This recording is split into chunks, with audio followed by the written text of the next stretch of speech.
الخدمة العسكرية علمتني واحد الحاجة، القوة ماشي ملي يكون كلشي ساهل. القوة الحقيقية هي ملي تكون حاس براسك عيان ومضغوط وما عندك حتى شي سبب باش تكمل.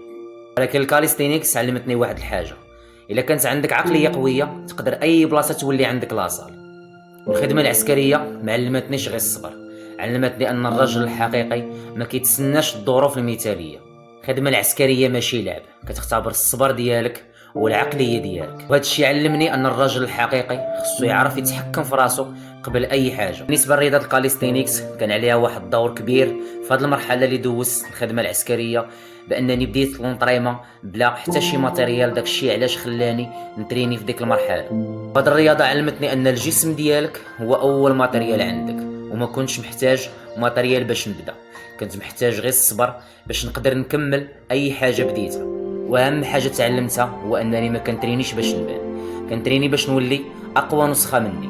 والرياضه علمتني ان القوه الحقيقيه كتبدا من العقل ديالك. علمتني كيفاش نقدر نخرج الطاقه السلبيه ديالي في التمرين. اي ضغط حسيت به واي عيا واي مرحله دوزتها حاولت انني نخرجها في رياضه الكاليستينيكس كطاقه ليا.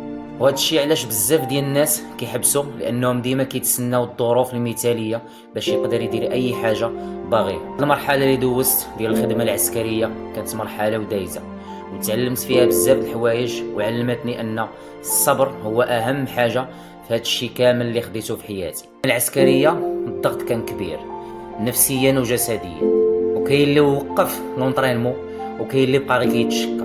اما انا خديتها بواحد الطريقه مختلفه، واخا هكا كنت كنخرج نتريني وكنحاول انني الطاقه ديالي نفرخها في لونطرينمون ديالي. بالنسبه حتى للتغذيه ما كانتش مزيانه وما كانتش مقاده بالنسبه لواحد كيتريني، وما كانتش حتى الراحه لا نفسيه ولا جسديه. ولكن الحب ديال الرياضه كان حقيقي اللي خلاني نقدر نكمل في هاد السيتياسيون اللي عشتها.